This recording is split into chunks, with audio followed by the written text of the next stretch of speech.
Hello guys, 5 kV stabiliser को बनाने के लिए आप सबसे पहले कैबिनेट के अनुसार सारे सामानों को लगा दीजिए, अच्छे से टाइट कर लीजिए।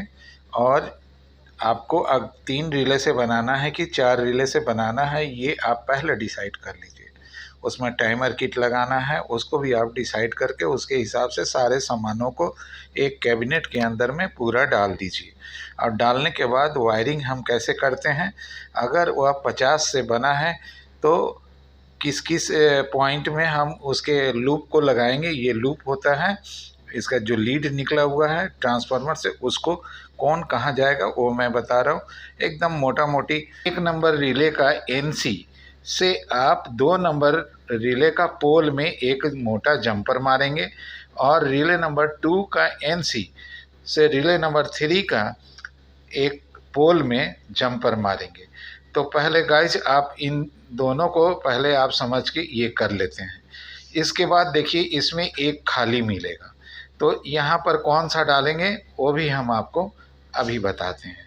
तो गाइस अब तो सबसे पहले हर रिले को वायरिंग करने के लिए कोई भी किट से चले, या तो पॉजिटिव ड्राइव से चलेगा या तो निगेटिव ड्राइव से चलेगा।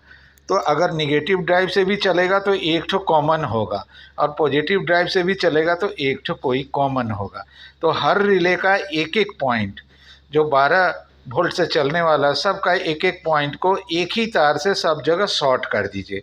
एक तार से हर रिले का एक एक पॉइंट, ध्यान रहे हर रिले का एक एक पॉइंट को शॉर्ट करके एक तार बाहर निकाल देंगे।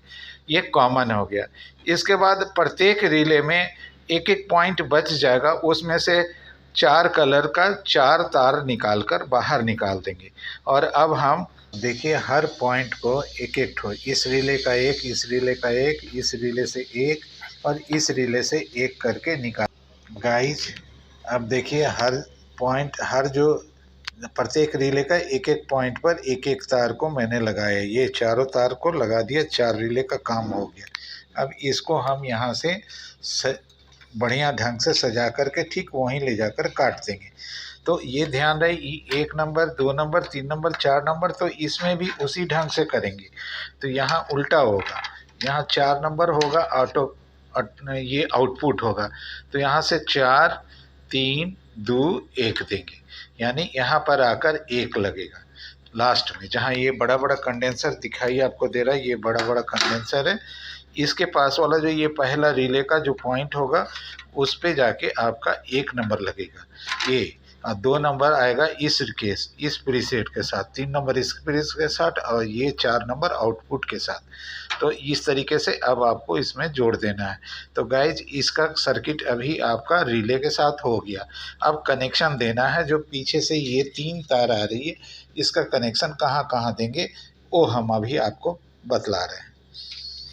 अब हम इसका ये जो तीनों तार है उसको हम कहाँ लाकर जोड़ते हैं, सेंसिंग ड्राइव वाले किट में, उसको हम दिखाते हैं। तो एक आपका कॉमन हो जाएगा और एक सेंसिंग ड्राइव से आएगा वो कॉमन होगा। तो आपको गाइज हम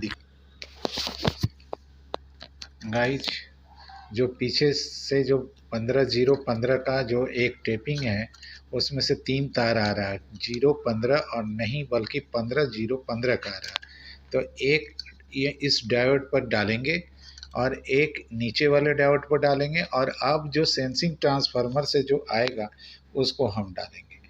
तो गाइस आप समझ गए, इस 3 तार में एक कॉमन में डालेंगे, जो यहाँ से आपको ये निगेटिव दिख रहा है इस लाइन में जो बना हुआ है वहाँ डाल देंगे, और एक इस डायोड में डालेंगे और एक यहाँ वाले डायोड में डालेंगे। तो इस तरीके से ये आपका ये सर्किट पीछे साइड का ट्रांसफार्मर का कंप्लीट हो जाता है। अब रह गया सेंसिंग ड्राइव से चलाते हैं। तो अब यहाँ पर हम इनपुट वोल्टेज निगेटिव के साथ डालेंगे। तो गाइज अब निगेटिव के बारे में समझाते हैं कि निगेटिव कहाँ कहाँ लगेगा, यानी कॉमन जो तार है इसमें ये कहाँ कहाँ जाएगा उसको हम बता रहे हैं। तो गाइज रॉकर स्विच में आप देखिएगा N लिखा हुआ और L लिखा हुआ होगा, और इसके बाद E लिखा हुआ। तो E आपका बॉडी ग्राउंड है, N आपका न्यूट्रल है और L आपका लाइन है, मेन लाइन है। तो इधर इनपुट है तो यहाँ भी आपका N मिलेगा और L मिलेगा। तो यहाँ पर आप पोल से आने वाले फेज को आप डालते हैं। तो निगेटिव कहाँ कहाँ जाएगा? निगेटिव का एक तार इस तार के साथ शॉर्ट कर देंगे, दोनों N को शॉर्ट करेंगे। और कहाँ से शॉर्ट करेंगे? ट्रांसफार्मर का जो पहला नंबर इनपुट जो तार है, पहला नंबर जो तार है वही कॉमन होता है, जो सबसे शुरू से जिसकी लपेट चालू की जाती है ट्रांसफार्मर में, वही होता है आपका निगेटिव। तो उस निगेटिव को सबसे पहले आप यहाँ का N में और वहाँ का N में डालते हैं। अब इसके बाद इसमें से एक पतला तार निकालेंगे, उसको निकाल करके हम सेंसिंग ड्राइव के 250 वाला जो ट्रांसफार्मर है उसमें हम एक जगह लगाएंगे और इसके बाद वोल्ट मीटर में जाकर दे देंगे। तो ये इस तरीके से इसका निगेटिव का आपका वायरिंग कंप्लीट हो जाता है। निगेटिव कहाँ कहाँ गया? निगेटिव आपका गया रॉकर में, यानी ये कनेक्टर में गया, और कनेक्टर जो है उससे निकला हुआ तार पूरे ट्रांसफार्मर में गया, और ट्रांसफार्मर से एक पतला तार निकला जो सेंसिंग ट्रांसफार्मर के 250 में गया, और वहाँ से वो वोल्ट मीटर के एक पॉइंट में जाएगा। अब इस तरीके से ये कॉमन का वायरिंग आपका कंप्लीट हो जाता है। तो गाइज इसके आगे 5 लीड होता है, 6 और 7 भी होता है।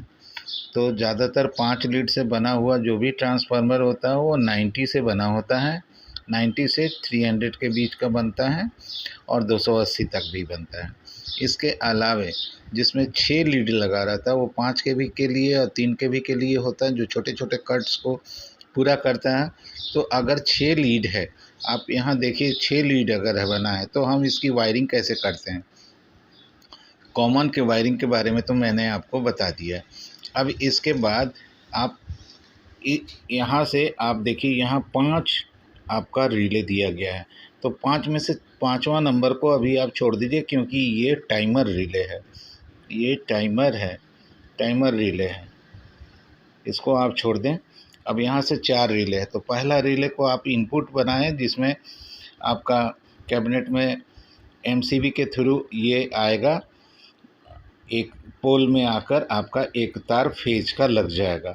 और हमने बताया था कि रिले नंबर 1 का रिले नंबर 2 के पोल से शॉर्ट करना है, तो एक जंपर यहाँ शॉर्ट कीजिए। रिले नंबर 2 से रिले नंबर 3 का पोल में जाकर शॉर्ट करना है, NC2 पोल। तो एक इसको शॉर्ट करते हैं। अब देखिए यहाँ 2 पॉइंट खाली है, यहाँ 1 पॉइंट खाली है, और यहाँ भी 1 पॉइंट खाली है, और इधर 2 और है। तो ये आउटपुट रिले है, इसको हम आउटपुट रिले बनाते हैं, जो रिले नंबर 4 है। तो 4 नंबर रिले जो आउटपुट है, इसका एक तार को हम 5 नंबर रिले के साथ डायरेक्ट पोल टू पोल जोड़ देते हैं और इसको टाइमर किट के थ्रू चलाते हैं। तो ये आपका क्लियर हो गया यहाँ। अब इसमें कौन कौन सा हम पॉइंट को डालेंगे, तो ट्रांसफार्मर को गिनती करेंगे कॉमन से, तो 1 ये हुआ, 2 3 4 5 6 है। तो 6 नंबर सबसे लास्ट निकलता है, जिसमें सिंगल तार दिखाई देगा।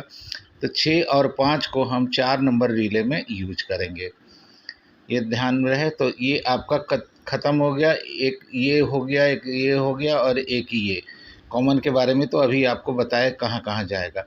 अब आ जाइए 4 और 3 और 2 कहाँ कहाँ जाएगा। तो 4 नंबर जो तार है, इसको हम यहाँ डालेंगे, रिले नंबर 2 में डालेंगे।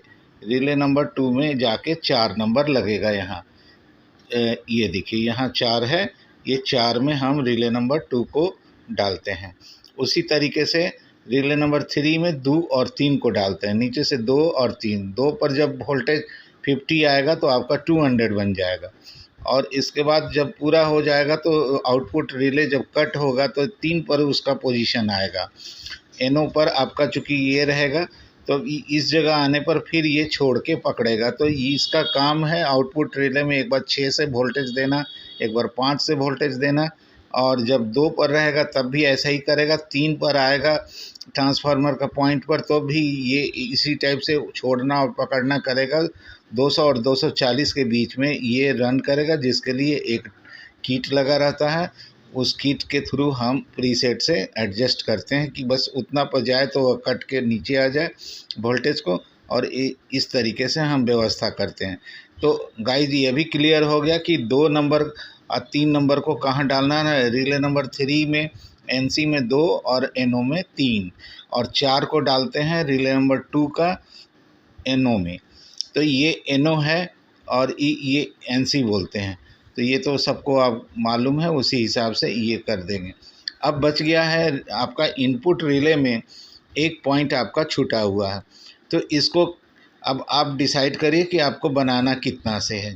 अगर आप चाहते हैं कि 280 पर ही ख़त्म हो जाए, तो इनपुट जिस समय 280 आएगा तो 280 के बाद वो 290 अगर आने लगेगा तो पूरा का पूरा आपका 250 को पार करेगा। तो ज़्यादातर लोग कोशिश करते हैं कि यहाँ पर इनपुट को डायरेक्ट हम आने दें 6 के साथ। तो उसमें क्या होगा, ये 6 पर एक तार लेंगे और उसको डायरेक्ट एक जोड़कर लाकर यहाँ पर एनओ में डाल देंगे। तो इससे क्या होगा कि ये बक सिस्टम हो जाएगा। अब यहाँ पर पहले बूस्ट हो रहा था, बूस्ट होकर माने स्टेप अप बन रहा था। अब हम यहाँ पर आकर स्टेप डाउन लेंगे, क्योंकि यहाँ 250 इनपुट जब आएगा तो उससे ऊपर जाने के टाइम में ये अब बक के रूप में काम करेगा, माने स्टेप डाउन ट्रांसफार्मर बन जाएगा, और तब यह 50 वोल्ट और नीचे तक जा सकता है। तो क्या हुआ कि 250 पर कट होके जब 200 आया तो 300 आने पर भी ये 250 रहेगा। तो इस तरीके से ये आपका डायग्राम आप पहले आप समझ लेते हैं। तो इस डायग्राम के अनुसार आप वायरिंग करेंगे तो आपका कोई भी स्टेबलाइज़र 50 से 300 बनेगा या 90 से 300 बन जाएगा। तो 90 से 300 बनाने के लिए भी आप 3 रिले का वायरिंग समझ लेंगे, और 50 से बनाने के लिए 4 रिले का वायरिंग समझ। तो 90 से जानने के लिए ये वाला आपका है। इसमें देखिए हम कै रिले से बनाए हैं, 1 2 3 4, 4 रिले का डायग्राम है। तो इसमें लीड कितना रहेगा, 5 लीड रहेगा, 1 2 3 4 5 लीड। तो 5 लीड रहेगा तो 3 रिले का यूज करेंगे, और चौथा रिले जो हमारा टाइमर में जाएगा। तो ये आपको यहाँ दिखाई दे रहा, बस छोटा सा ये है, एक ही कुछ शॉर्ट होगा, बीच वाले 1 नंबर के एनसी से 2 नंबर के पोल को शॉर्ट करेंगे। तो इस तरीके से आपका ये 90 से 300 का स्टेबलाइज़र बनाने में आप सक्सेस हो जाएंगे। बाकी तो हम किट पे कैसे वायरिंग करते हैं वो हमने आपको दिखा दिया। अब सेंसिंग ड्राइव का जो ट्रांसफार्मर है उसका वायरिंग हम कहाँ करेंगे वो भी हम आपको दिखाते हैं। गाइस मेरे कहने के अनुसार आपने वायरिंग किया, और करने के बाद अभी देखिए मैंने टाइमर का भी वायरिंग कर चुके हैं। टाइमर का किसी अलग एपिसोड में आपको बता देंगे, कुछ करना नहीं है। इसमें भी रेक्टिफायर में 2 एसी का कनेक्शन कर देना है आउटपुट के पास से, और यहाँ एक छोटा रिले लगा के उसमें से आप 12 वोल्ट का जो रेगुलेटर आईसी एक लगा हुआ है 78012, उसमें जो इन कर रहा है उसका प्लस वोल्ट को आप रिले का बीच वाला में लगा दीजिएगा। एक 1K का रेजिस्टेंस है। तो क्या होगा कि जब जब रिले ऑन ऑफ होगा तो उसके हिसाब से यहाँ कलर चेंज हो जाएगा। तो जैसे ही लाइन आएगा तो आप इसमें सिस्टम रखिए कि लाइन आए तो लाल बत्ती जले, और जब लाइन बाहर आउटपुट देने लगे तो ग्रीन बत्ती जले। तो ये सिस्टम आप यहाँ पर एक छोटा सा रिले लगाकर प्राप्त कर सकते हैं, जो आपको अंदर से दिख रहा है ये। तो इस रिले के थ्रू आप इसको कर लेंगे। अब इस तरीके से देखिए मैंने यहाँ सेंसिंग ट्रांसफार्मर में इसको इनपुट से जोड़ेंगे, और जो एमसीबी के थ्रू आएगा उससे हम जोड़ देंगे, और इसका एक तार को हम चेक करने के लिए कि इनपुट वोल्ट कितना आ रहा है आईओ स्विच में हम डालेंगे। आईओ स्विच के ऊपर में डाल देंगे, और नीचे जो है वो आउटपुट का है, तो आउटपुट का हम यहाँ से डालेंगे। ये आउटपुट का जो चौथा रिले जो यहाँ से हमको प्राप्त हो रहा है यहाँ से, तो इसको डाल के ये हम पता कर सकते हैं कि मेरा आउटपुट सही है। काहे कि कभी कभी जब स्टेबलाइज़र में ख़राबी आएगा तो आपका जब आप चेक करेंगे आईओ स्विच के थ्रू तो आपको आउटपुट दिखेगा, लेकिन आउटपुट बाहर नहीं आएगा। तो उस समय आपको ये फॉल्ट पकड़ में आ जाएगा कि मेरा ये जो टाइमर किट है वो वर्क नहीं कर रहा, जिसके कारण ये ऑन नहीं हो रहा, क्योंकि ये है आउटपुट रिले में जब ऑन होता है तो NC नहीं NO पर आकर वोल्टेज प्राप्त होता है और NO के थ्रू आपको रॉकर स्विच पर बाहर में निकलता है। तो ये जो कनेक्टर 3 वे कनेक्टर में आता है, तो 3 वे कनेक्टर में NO के थ्रू आता है, तो उसको जानने के लिए आपको फिर पता करना होगा कि कहाँ खराबी है। जब ये फिर टाइमर किट बन जाएगा तो फिर ये NO पर चलाएगा तो आपका आउटपुट प्राप्त होगा। तो इसके लिए ये व्यवस्था रखते हैं। तो गाइज, मेरे वीडियो पर बने रहने के लिए बहुत बहुत धन्यवाद। मेरा चैनल अगर को लाइक करना, सब्सक्राइब भी करना। Thank you.